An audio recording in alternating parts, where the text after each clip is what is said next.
మాట్లాడుతూ ఉన్నారంటే ఫస్ట్ తను మొదలు పెట్టడమే రాష్ట్ర అధికారిక చిహ్నం మారుస్తాను, ఆ చిహ్నంలోంచి చార్మినార్ తీసేస్తాను, ఆ చిహ్నంలోంచి కాకతీయ తోరణం తీసేస్తాను అనేటటువంటి అంశాలు మాట్లాడడం జరిగింది. మళ్ళీ ఏమైందో ఎవరు బుద్ధి చెప్పినరో పెద్దగా దాని జోలికి పోకుండా అది విరమించుకున్నట్టుగా అనిపించింది. ఆ తర్వాత మళ్ళీ ఏ పండగ వచ్చినా కూడా దాన్ని చేయకుండా, అంటే రమదాన్ పండుగ వచ్చింది దానికి తోఫా ఇవ్వలేదు, బతుకమ్మ పండుగ వచ్చింది మా ఆడబిడ్డలకు చీరలు ఇవ్వలేదు, రేపు క్రిస్మస్ వస్తుంది దానికి కూడా వాళ్ళు ఏమి ఇచ్చే ఆలోచనలో కూడా కనీసం లేరు. అదేవిధంగా మరిగా ప్రభుత్వ వేడుకల్లో పాడుతున్నటువంటి పాటలు చూస్తే నిజంగా కన్నీళ్ళు వచ్చేటటువంటి పరిస్థితి. మొన్న పెద్దపల్లిలో కానీ, అంతకుముందు వరంగల్లో కానీ, నిన్న సెక్రటేరియట్లో వాళ్ళు పెట్టుకున్న కార్యక్రమంలో కానీ మనకు సంబంధం లేని పాటలు, అసలు మన తెలంగాణ సమాజం ఆమోదించినటువంటి పాటలు. మరి అంతమంది తెలంగాణలో జానపద కళాకారులు ఉంటే ఒక్క కళాకారుడు కూడా మీకు పాట పాడడానికి దొరకలేదా? ఒక్క తెలంగాణ గీతం, తెలంగాణ సంస్కృతిని తెలిపేటటువంటి ఒక్క గీతం కూడా ప్రభుత్వ వేదికల్లో ఉండకూడదని మీరు అనుకున్నారా అని ఇవాళ మేము ప్రశ్నిస్తూ ఉన్నాం. మరి వాళ్ళు చేసిన కార్యక్రమం ఏంది? తెలంగాణ తల్లి రూపును మారుస్తామని చెప్పినారు. ఎట్లా మారుస్తారండి? ఎందుకు మారుస్తారు? అసలు ఇవాళ అనేకమైన విగ్రహాలు దేశంలో ఉంటాయి. ఒక్కసారి తెలంగాణ ప్రజలందరినీ కూడా ఆలోచించాలని నేను కోరుతూ ఉన్నాను. గాంధీ గారి విగ్రహాలు పెట్టుకుంటాం మన ఊరూరా. ఏం జీవం ఉందని పెట్టుకుంటామండి? ప్రేమ ఉంది కాబట్టి, మనసు నిండా గౌరవం ఉంది కాబట్టి పెట్టుకుంటాం. అంబేద్కర్ వారి విగ్రహాలు ఉన్నాయి, ఊరూరా ఉన్నాయి, కోట్ల సంఖ్యలో ఉన్నాయి. ఎందుకోసం పెట్టుకుంటాం? ఎవరన్నా జీవో ఇచ్చిరని పెట్టుకుంటామా? పూలే విగ్రహాలు ఉన్నాయి ఇవాళ, ఎందుకోసం అని పెట్టుకుంటాం? ప్రేమ ఉంది కాబట్టి, గౌరవం ఉంది కాబట్టి పెట్టుకుంటాం. అట్లనే సేవాలాల్ మహారాజ్ విగ్రహాలు పెట్టుకుంటాం. ఎందుకోసం పెట్టుకుంటాం? ఎవరన్నా జీవో ఇచ్చిరని పెట్టుకుంటామా? ఏదైనా ప్రభుత్వం ఆదేశించిందని పెట్టుకుంటామా? ఎందుకోసం అని పెట్టుకుంటాం? ఇవాళ సుభాష్ చంద్రబోస్ విగ్రహాలు ఉన్నాయి, దేశం కోసం ప్రాణాలు త్యాగం చేసిండు కాబట్టి ఆయన విగ్రహాలు ప్రజలు మనసారా కోరుకొని ఆకాంక్షించి పెట్టుకుంటారు. మరి శివాజీ విగ్రహాలు ఉన్నాయి ఇవాళ, చాలా పెద్ద ఎత్తున యువతంతా కూడా పెట్టుకుంటూ ఉంటారు కలిసి. ఎందుకోసం పెట్టుకుంటారు? ఎవరైనా జీవో ఇచ్చిరని పెట్టుకుంటారా? మరి తెలంగాణ తల్లి విగ్రహాలు కూడా వేల సంఖ్యలో ఉన్నాయి ఇవాళ, ప్రతి గ్రామంలో ఉన్నాయి, ప్రతి చోట ఉన్నాయి. కొన్ని పెద్ద గ్రామాలలో అయితే 2-3 ఉన్నాయి. ఎందుకోసం పెట్టుకున్నాం అవి? ఆనాడు ఉద్యమంలో మాకు స్ఫూర్తి నింపినటువంటి తల్లి కాబట్టి, అమ్మ కాబట్టి జీవో ఇస్తేనే జీవో పరంగానే పెట్టుకున్నామా? లేదు కదా, దేశభక్తితో పెట్టుకుంటాం. మరి దీన్ని కూడా అవమానించే రకంగా ఇవాళ ఒక కొత్త విగ్రహాన్ని పెట్టి, ఇగో ఈమెనే మీ తల్లి, మీరు ఇదే విగ్రహం పెట్టాలి, ఈ విగ్రహం తప్ప ఇంకో రకంగా ఈ విగ్రహాన్ని మార్చి పెడితే కేసులు పెడతామని చెప్పి బాజాప్తా గెజెట్ చేసినటువంటి ప్రభుత్వం రేవంత్ రెడ్డి గారి ప్రభుత్వం. బ్రిటిష్ ప్రభుత్వం కూడా ఎన్నడూ భరతమాత మీద గెజెట్ ఇవ్వలే, కానీ రేవంత్ రెడ్డి సర్కార్ మాత్రం తెలంగాణ తల్లి మీద గెజెట్ ఇవ్వడం అన్నది చాలా దారుణం, చాలా ఘోరాతి ఘోరమైన విషయం మనం గమనించాల్సిందిగా నేను తెలంగాణ ప్రజలందరినీ కూడా మరి కోరుతా ఉన్నా.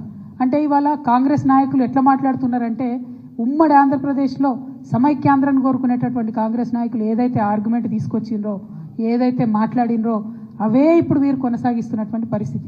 అంటే ఒక వింతవాదం, ఒక వితండవాదం, దాన్ని కాంగ్రెస్ వాదం అంటాం మేము, తెలంగాణ వాదం అనం. మీరు కాంగ్రెస్ వాదులు, మీరు తెలంగాణ వాదులు కాదు, ముమ్మాటికి కాలేరు. మీకు ఎప్పటికీ కూడా కాంగ్రెస్ ప్రయోజనాలే ముఖ్యం తప్పితే తెలంగాణ ప్రయోజనాలు ముఖ్యం కాదు. ఈ మాట ఇంకొక విషయం, మనందరం ఎందుకు పోరాటం చేసినాం? నీళ్ల కోసం పోరాటం చేసినాం.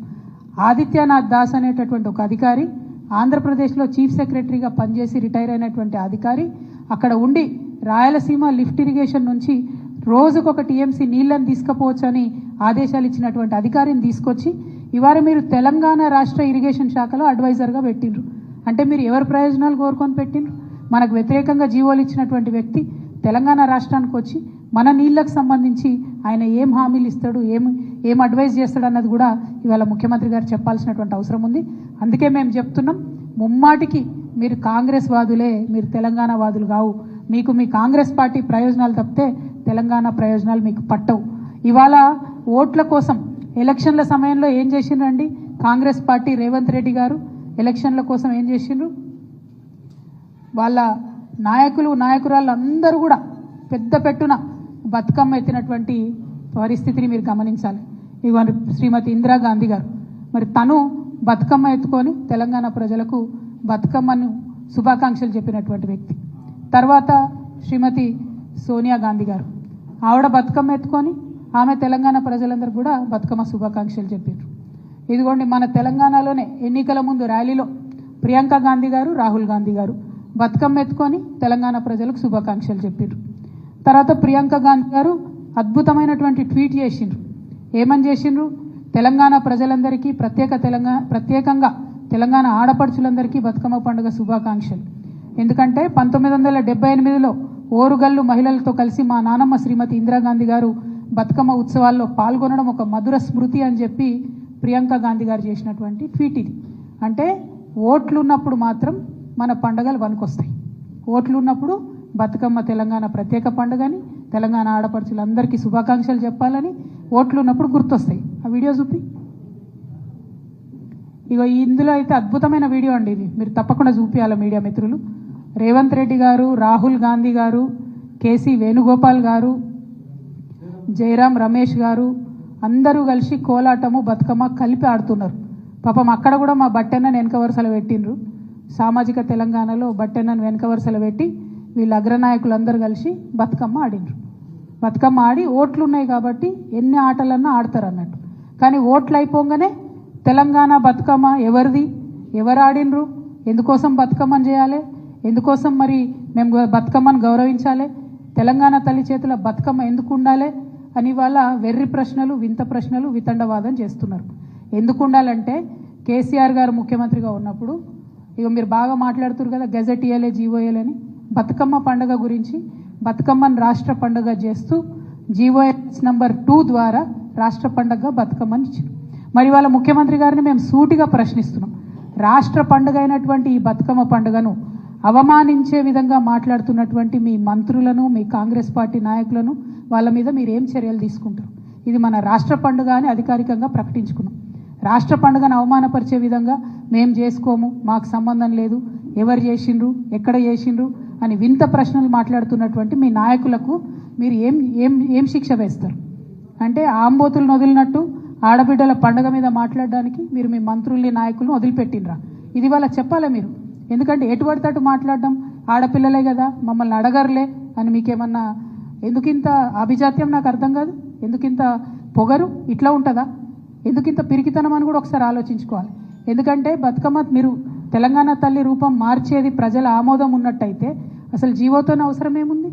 ఇంకో రకంగా పెడితే కేసులు పెడతామని బెదిరించేటట్టు గెజెట్ ఇవ్వాల్సిన అవసరం ఏముంది? ఇంత పిరికితనం ఏంది? ముఖ్యమంత్రి గారు ఇవాళ ప్రతి జిల్లాలో ఒక చిన్న పోస్ట్ సోషల్ మీడియాలో పెడితే వాళ్ళ మీద కేసులు పెడుతున్నారు. వాళ్ళ మంత్రులు ఫోన్ చేసి బెదిరిస్తున్నారు, వాళ్ళ నాయకులు ఫోన్ చేసి బెదిరిస్తున్నారు. ఓన్లీ బీఆర్ఎస్ కార్యకర్తలనే కాదు, సామాజిక మాధ్యమాల్లో ఒక ప్రెస్ మిత్రుడు పోస్ట్ పెట్టినా కూడా ఫోన్ చేసి బెదిరించేటటువంటి పరిస్థితి వచ్చింది. మీకు తెలియదానే మీరు చూడలేదా ఎన్ని తిట్లు తిట్టిరు కేసీఆర్ గారిని? పెట్టినరా కేసీఆర్ గారు కేసులు?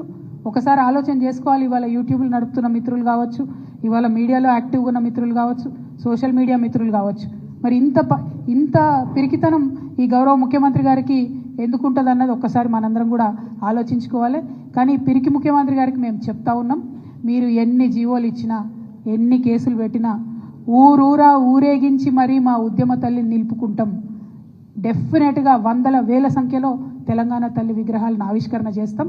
తెలంగాణ జాగృతి ఆధ్వర్యంలో చేస్తాం, బీఆర్ఎస్ ఆధ్వర్యంలో చేసుకుంటాం. తెలంగాణ వాదులం, తెలంగాణ ప్రేమికులం అందరం కూడా కలిసి ఊరూరా నిలబెట్టుకుంటాం విగ్రహాలు. మీరు మారిస్తే మా గుండెలలో ఉన్న తెలంగాణ తల్లి బొమ్మ చెరిగిపోదు. మీకు ప్రజలు అవకాశం ఇచ్చారు, వీలైతే 10 మంచి పనులు చేయండి.